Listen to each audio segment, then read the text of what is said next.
Well, Dixon, thanks for joining us here on the review of the 99 playoff series that's being run on television. Very big part of that team. What were your memories, not only from that playoffs, but that season? Well, those are good questions. I was watching some of the NHL Classic stuff here. I haven't watched the final game we played. I don't think I've ever watched it. So they was on NHL Classics, and I was like, I don't remember most of the stuff that happened on the ice, to be honest with you. I'm sure that's the same for most people. We've all been hit in the head a lot over the years, and some more than others. But some of the details of the games, it's just interesting to watch because I don't remember any of them. But I think for the season as a whole was the memories were about the guys and the group and the fun stuff that we did, and the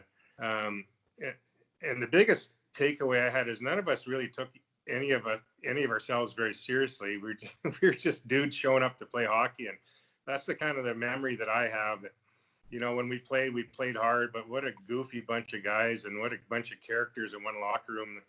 And those are the biggest memories from that season. Obviously, remember, we all wanted to play hard, play for each other. We all felt that we had something to prove. Even our coach felt he had something to prove, and so we rallied around Teddy not Teddy at the start, and then when Lindy came in, the core group of guys sort of stayed together. And then when we got to that 98-99 season, it started off, with a new feeling. We felt good about where we were. We felt solid with our group. And then just going through that season, understanding that, man, we had a pretty good hockey team here. And then, as we went through and the year before, we had a pretty good run into the conference finals, and we felt that we've learned a lot through that. And I think we were just building up to get back to the playoffs because it was so much fun. And so obviously we took it one step further than the year before. And the memories were all about, gearing up for the playoffs, bringing in a few key pieces at the trade deadline, and getting ready to rock and roll. And it was a lot of fun. It was a good ride. When talking to the guys, everything that comes up was how close that group was.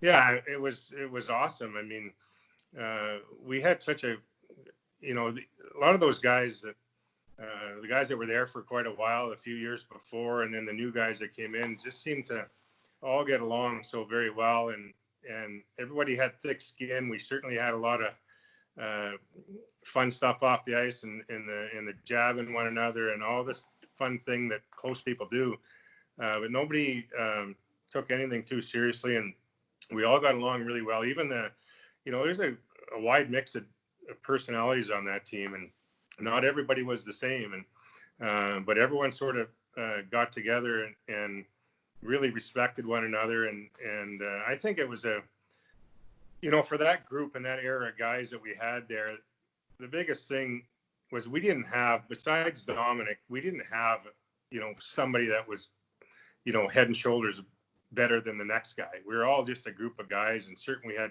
guys that performed well in certain situations, but everybody felt important and everyone respected one another, and that was the best part about that group. I'll throw some players' names at you. Tell me what you thought. James Patrick, one of the best human beings I ever played with, a great leader, a guy to this day that I respect and still talk to. Wonderful dude. Now the guy Vaclav Verada played on your line with you and Pex. Big V is a guy that I get a kick out of watching coach in the World Juniors this year, and we have a lot of memories of Pex and I tormenting Big V in practice and not passing the puck and shaving his head and all the fun stuff we used to do with V. But he was a warrior, no question about it. He did what he was told, and he did it hard, and he was a huge part of that group. Jeff Sanderson. Sandy is the fastest guy on the ice with a great shot. Didn't necessarily know if he was playing left wing or right wing or center in the D zone, but we didn't care about that. Sandy's a great dude, and again to this day, still see Jeff and talk with him when I'm in Calgary. And he was one of those guys that fit in personality wise when he came in, and was a real glue guy because he was such a nice human being. He never said a bad word about anyone. Another big addition to that team that year, Joe Juneau. Yeah, Joey was he was an interesting one because I had played against Joe ever since we were in college and sort of followed his career way back when he started in Boston. And he was a very unique and dynamic player. And he was a very intelligent dude. He built his own airplanes, and he was very intelligent and very eccentric in a lot of ways, but very smart hockey player, passed the puck extremely well. A guy that had gone to the Stanley Cup Final the year before with Washington, came in with some good experience and added some real depth and skill for us. And he was a big part of us having that run by bringing him in. And how about Brian Holzinger? Well, Zinger, he was a guy, obviously, that he was there, I think, almost the whole time that I was there. He left probably the next year, I think, after that. But I played a lot with Brian, and even back in '96 when we won the Calder Cup in Rochester, he was my centerman, and we had a lot of success together. And I really liked playing with Brian because he was a straight ahead player with a lot of speed and worked hard. And again, one of those really super nice guys that just everybody enjoyed being around because he was non-confrontational, but he competed and he played hard, and he scored some big goals for our hockey team. You know, another big part of that team that year was the coaching staff. Lindy, they had guys so prepared, along with Rammer and Donnie Lever. These guys did an exceptional job preparing the team on what to expect and how to counter it. Yeah, there's no question. I mean, we were as prepared that year as we've ever have been going into each game. And I people ask me all the time about, you know, who were the best coaches I ever played for over the course of my career. And I was lucky enough to play for Pat Quinn and Pat Burns and Mike Keenan and guys of that nature. Teddy Nolan was a great coach when I first started there. But Lindy, by far for me, was the best bench coach I ever played for. He can make adjustments mid-game in our structure and our style to counteract what the other team was doing. Those coaches were always prepared and having a game plan for us. And I just remember Lindy, he was so positive with us, talking about having to enjoy every moment and not getting too wound up and not getting ahead of ourselves, just enjoying the days. And I remember morning skates, and he'd call us in and he'd say, "Hey man, this is fun. You guys got to enjoy this." And I think that made everybody feel like we're all together on it. So those guys were a huge part of preparing what we had as a group and what our skill set allowed us to do. They built a game plan around what we were capable of. They weren't asking us to do anything that we couldn't do. They were just trying to get the best out of what we could offer at that time. And obviously with a system that revolved around the best goalie in the world, it proved to be successful for us. You know, listening to the games now, two things really stand out for what people have to say is trying to break through the stingy defense we played and how we outworked teams and wore them down. Yeah, there's no question. I mean, we had started that years before, that mentality that we're a Buffalo Sabres. We're going to have to outwork teams. We don't have Lemieux and Jagger on our team. We don't have Lindros and Leclerc and Renberg on our team. We don't have these guys. But we have a group of guys that have the ability to work very hard. And the systems that they put in place and taught us were very, very valuable for us. And we were all, and the one thing is everybody was accountable to those systems because they don't work if it breaks down and somebody decides to go on their own plan. They took guys from all over the place that came from all kinds of different structures and systems in their past and put together a game plan. The guys were very disciplined defensively. We started everything on the right side of the puck. We played the game in a really good defensive structure, which allowed us to create offense. And that was the key. I remember whether it was Montreal, some dude in Montreal, I can't remember his name. He was a Czech that put a comment in the paper that we're just an average hockey team with a great goalie. And I think we all took offense to that. I think that was the year before we all took offense to that and said, we're a good group of players when we play together and we listen to the coach and we do our job, and it proved to be right. You know, one big part of that season was watching you and Pex kill penalties. You had great chemistry together. Well, yeah, we loved doing that. I mean, I was watching the other day and talking about I think it was the highlights of the 96-97 season when Pex first won the first Selke trophy that he won. And watching some of his highlights and watching,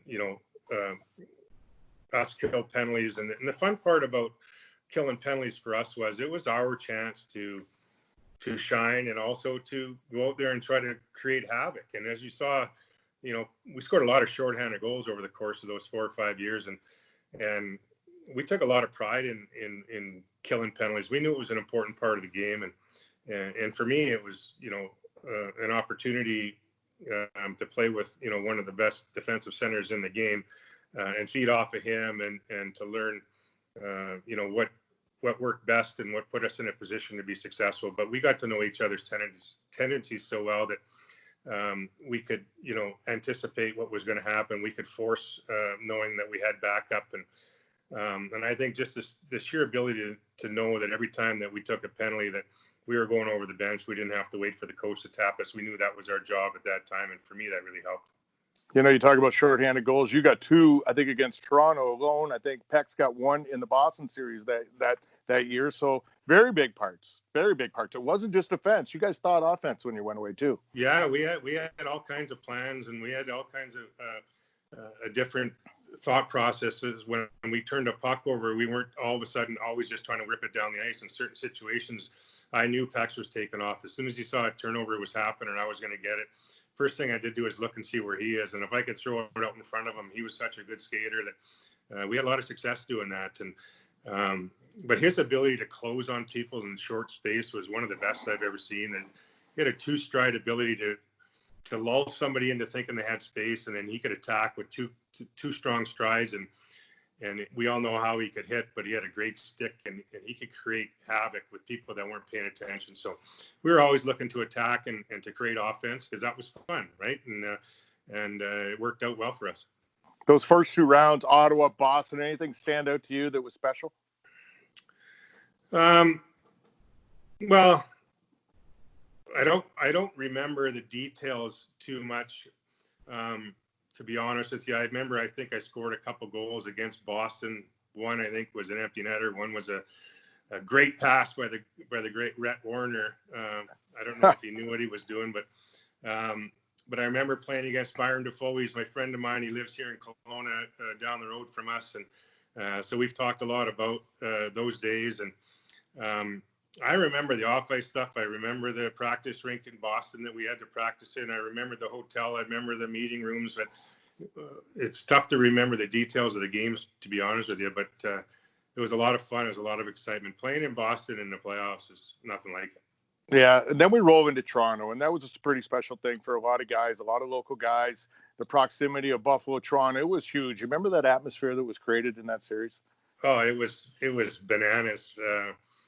That was one series that I really remember quite a bit. And there's a lot of stuff was going on at that time around that series that most people didn't know about. I remember, Dominic was a little banged up, and last minute Roley had to start, and Wolves had his old doctor from Michigan State and flew him into Toronto, and he was doing treatments by the poolside, secret treatments by the poolside at the hotel, trying to get everyone's groins and backs and everything tuned up so we can get out there and play. And those were fun times, those games. And those first 2 games there's a lot of goals scored and a lot of stuff going on. And the media was going crazy, wondering what was happening with Dominic.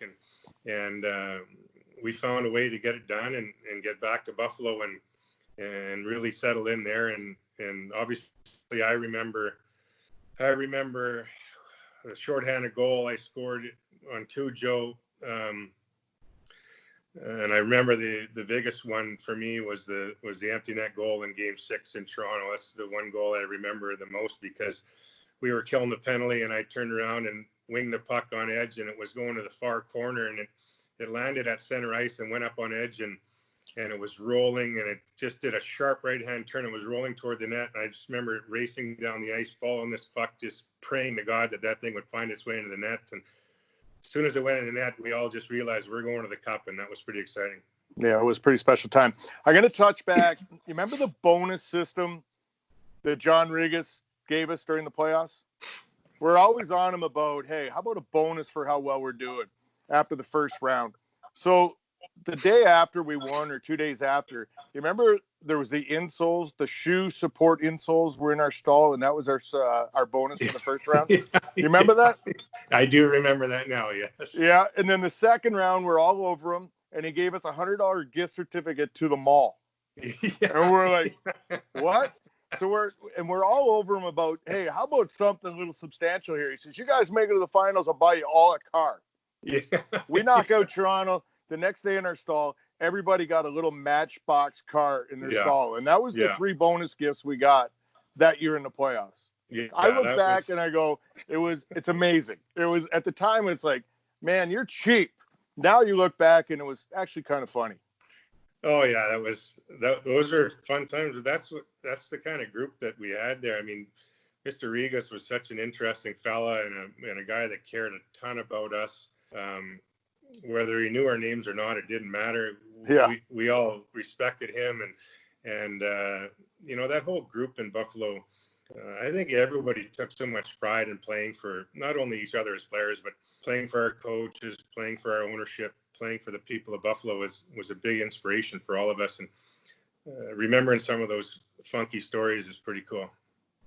We roll into Dallas, and it's everybody's dream. Everybody's dream to play in the Stanley Cup Final. You look back, how was that experience overall for you?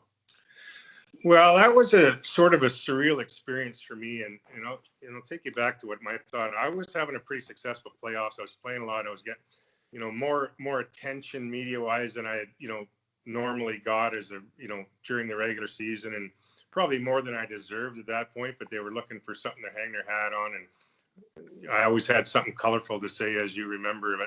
But I just remember going into the pre Stanley Cup Final press conference in Dallas, and I was on the panel with Lindy and Pex and Dominic and me. I'm looking around going, what am I doing here? They got Brett Hull and Modano and these guys on the other side, and I'm sitting there going, I don't belong here. I'm a third line left winger, man, for crying out loud. But just playing that series in the 110 degrees and the big humidifiers that they had to haul in these rinks and trying to get through, and watching Pex drink about 5 Pedialites a day just because he was so skinny and he couldn't keep out any water in him it was amazing at that time in the middle of June trying to play in Texas.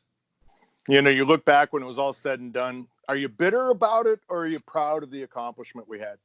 No, I'm not bitter at all. I mean, I was talking to someone a couple months ago. I was doing an interview about the playoff series and how we felt about it. And we look back, and I'm sure I could speak for most of the guys. We're super proud of what we accomplished, and we understand the fine line between winning and losing, and we took it right to the fine line. And looking back after all these years, I have no bitterness toward any of it at all. I mean, I'd feel the same way today if we won it, if we lost it. We had a great run, had great experiences, and got to do it with a great bunch of guys. So I look back on those days very fondly, and especially that time was super exciting. Well, Dixon, we look back at it. Unfortunately, it was a different outcome. But if you can look and say, hey, you should be proud of the way you played. You're a very big part of that team. And I'm proud to say I was a teammate with you. Thanks, man. I really appreciate it. Good to see you.